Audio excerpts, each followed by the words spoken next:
Hey everyone, thank you so much for tuning into the GTM Pack podcast. Today I am joined by Maureen West.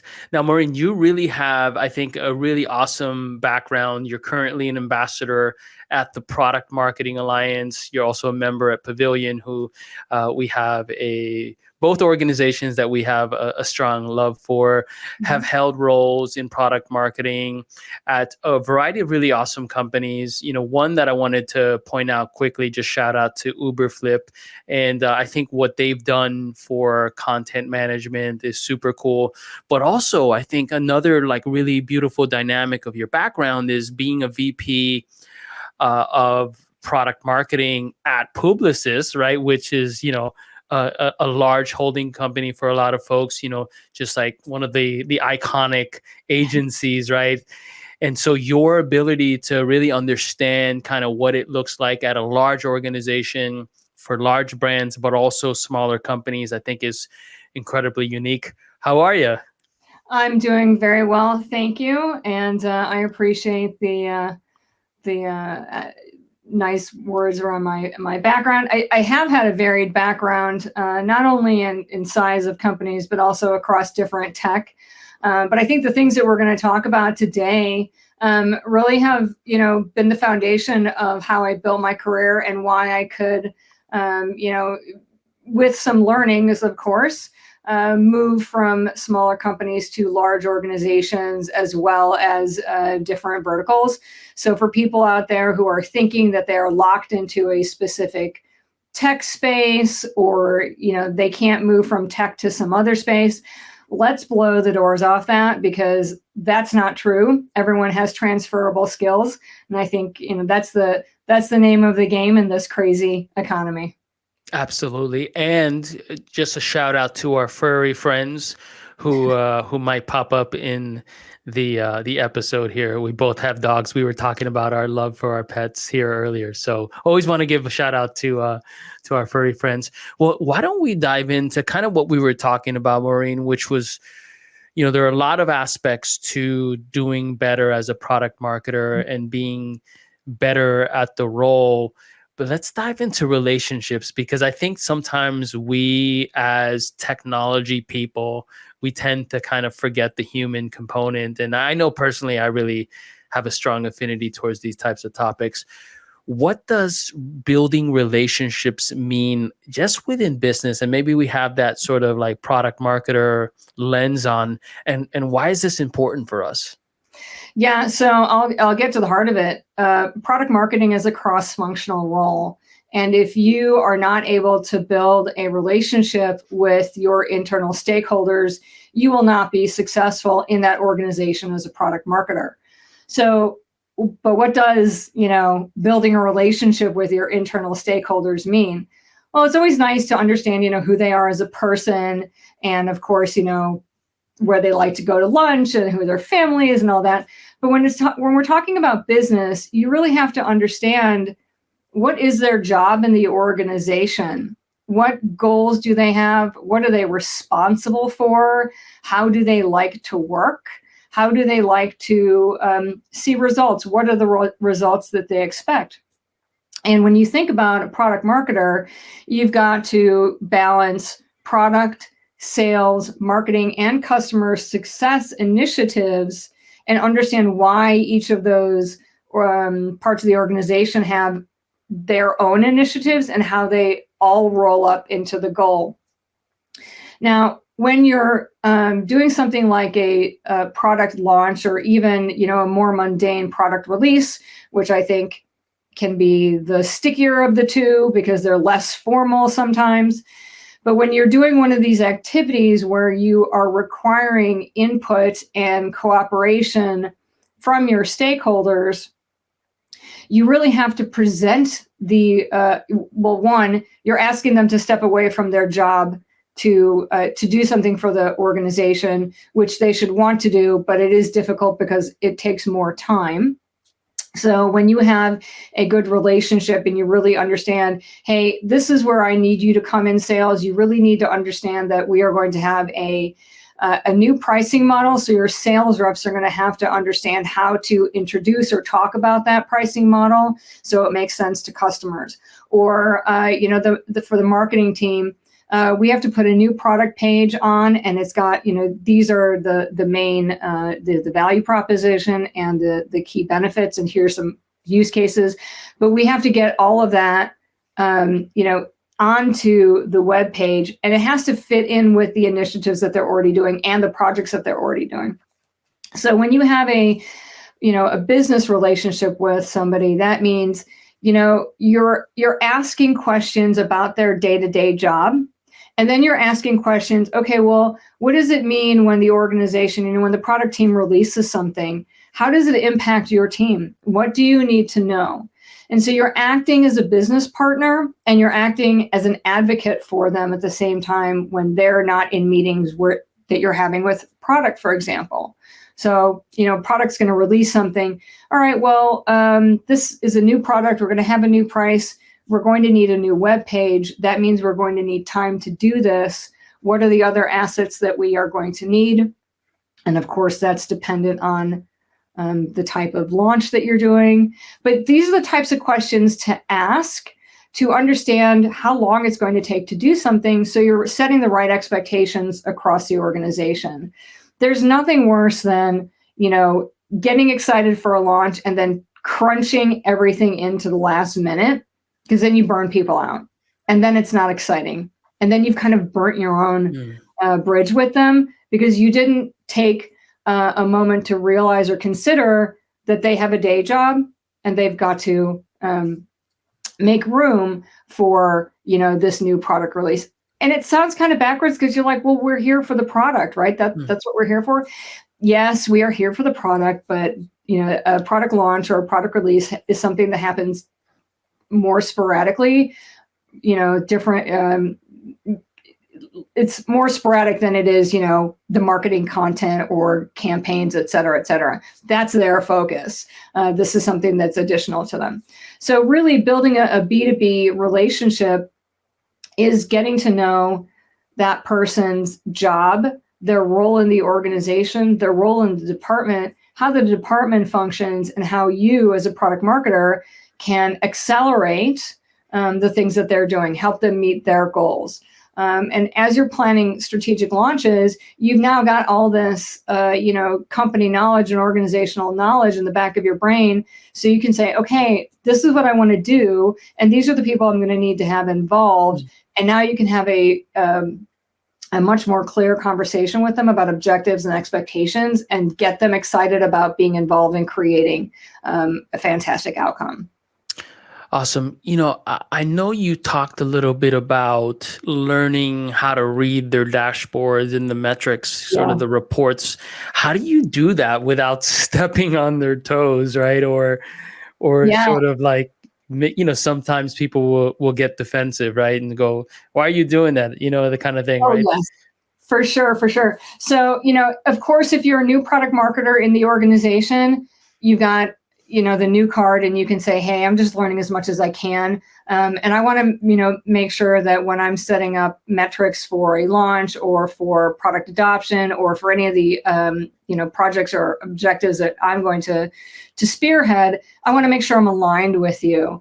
And so if you're not a new product marketer and you haven't, taken the initiative, or you haven't gone through the dashboards with your counterparts, I still think you can say, something like, I'm going to get more disciplined in putting metrics around launches or metrics around whatever it is that we're doing, or I'm starting this initiative to become more disciplined.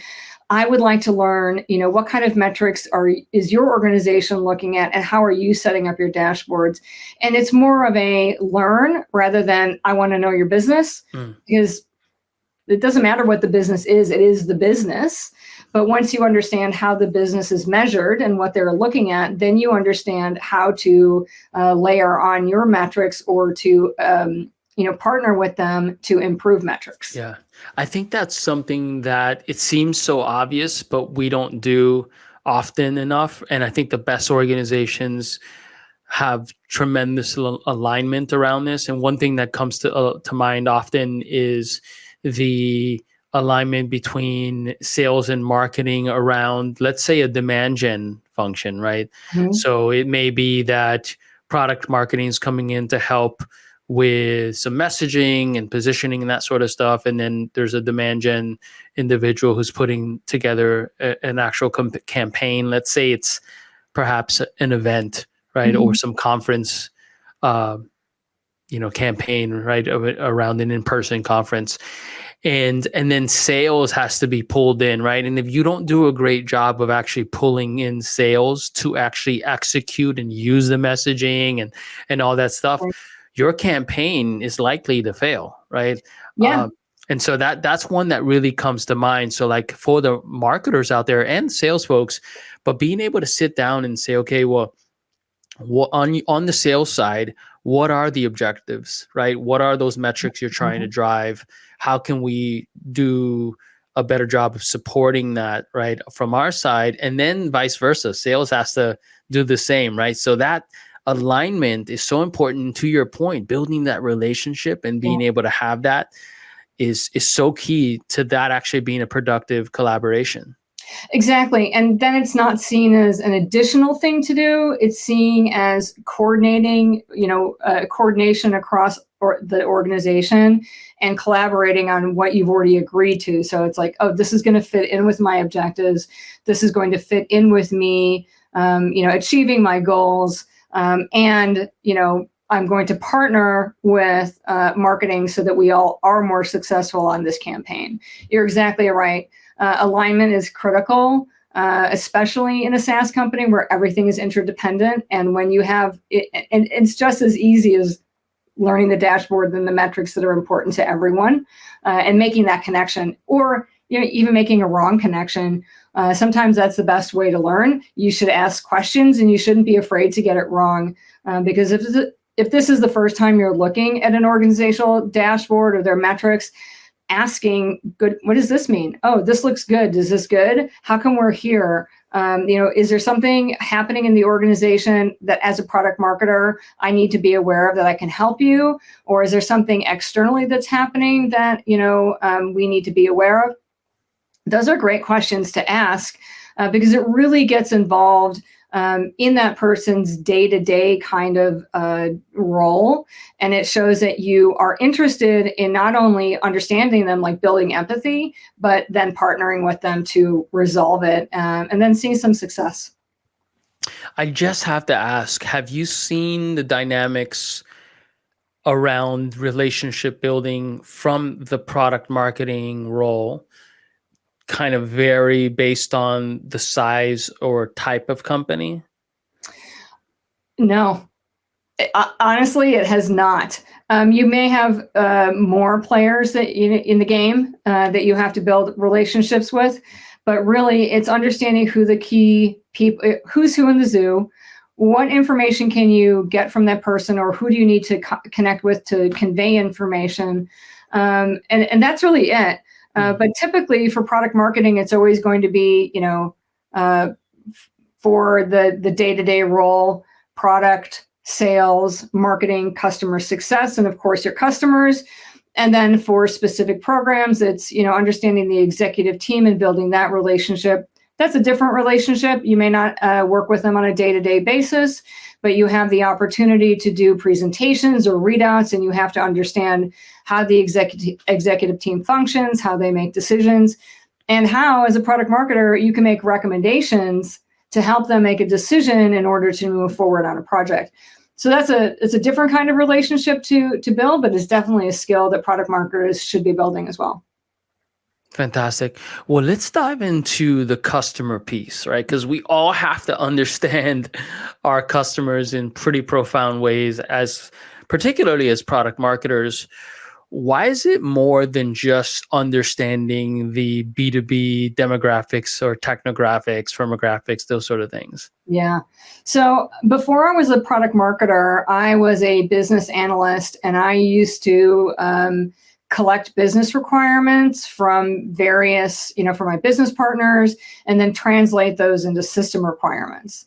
So knowing your audience The way that I interpret this means understanding what that person does in their job day to day, what they have to think about, how they do the job, how they can do the job differently with your product, why they should consider making a change, things like that. And it's knowing them on a practitioner level.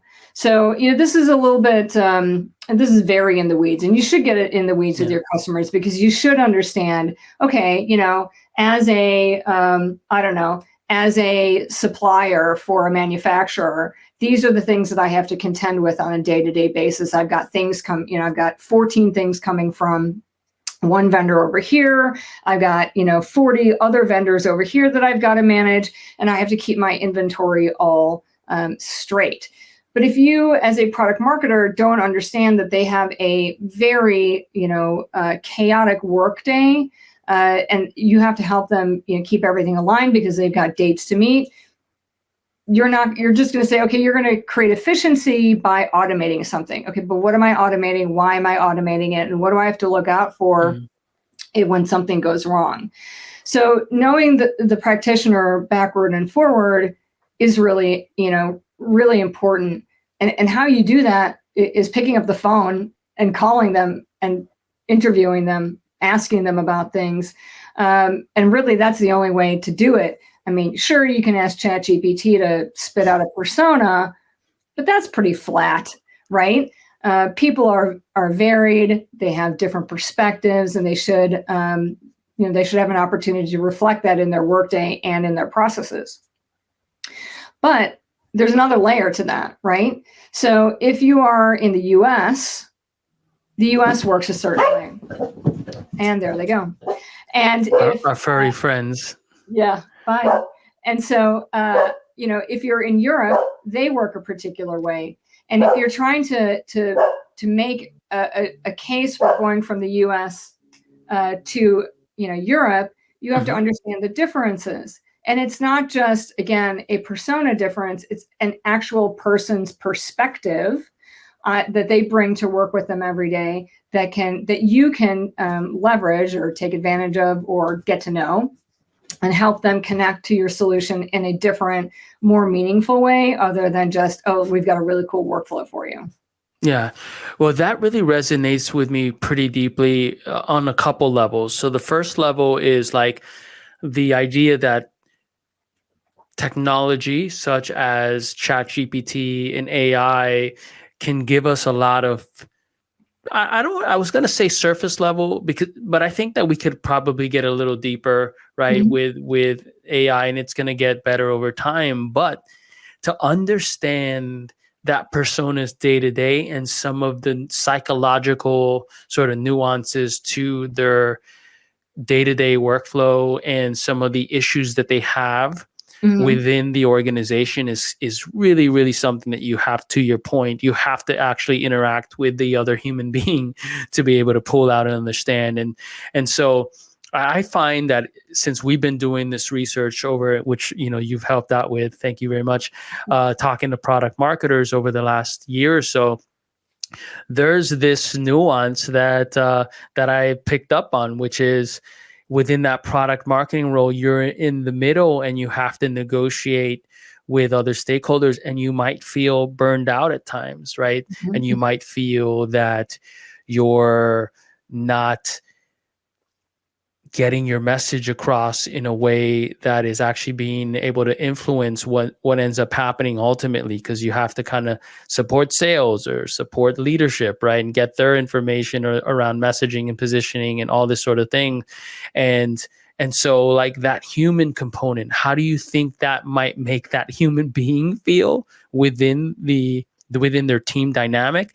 And that's something you can only really uncover specifically, right, from those interviews. And then you can make some assumptions around, all right, well, maybe a product marketing, for example, we are servicing product marketing, a product marketing team of 2 that has a sales team this size, that has this type of leadership team, might encounter these qualitative human sort of psychological issues that maybe another composition of team might not, right? And so you can maybe make those assumptions, but again, you only get there from having those human conversations. That's right. And, it's even more important for, I should say, now that we have AI that can do some of the more tedious aspects of the jobs that we don't like to do, which is great, right? Some automation, some, idea generation, whatever. I like idea generation. It's not tedious, but you know what I mean? When you're staring at a blank page, you're like, I could use an idea.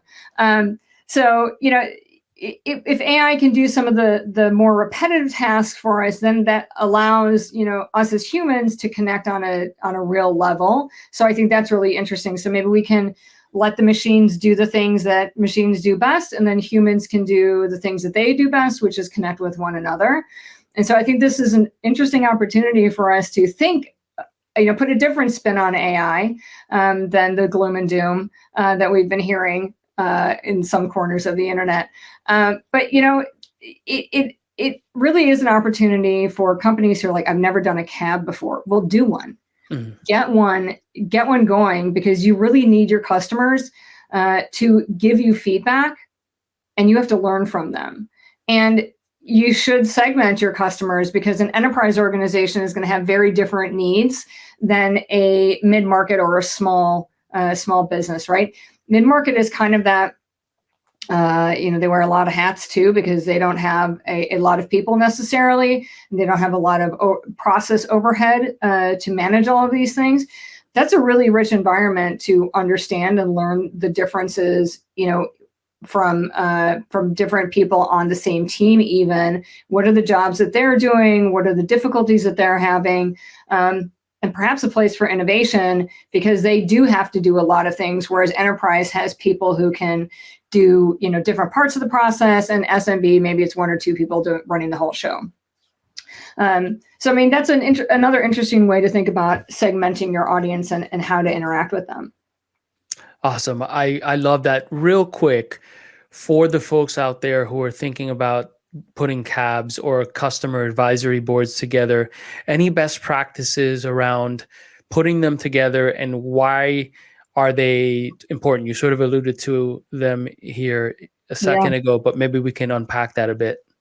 Yeah, a customer advisory board is a great program that can pay off in a multitude of benefits, but it's a program, so you have to have a point to it, right? You can't just bring people together and especially if you're going to do it in person. In-person cabs are the best, because that's really where conversations happen.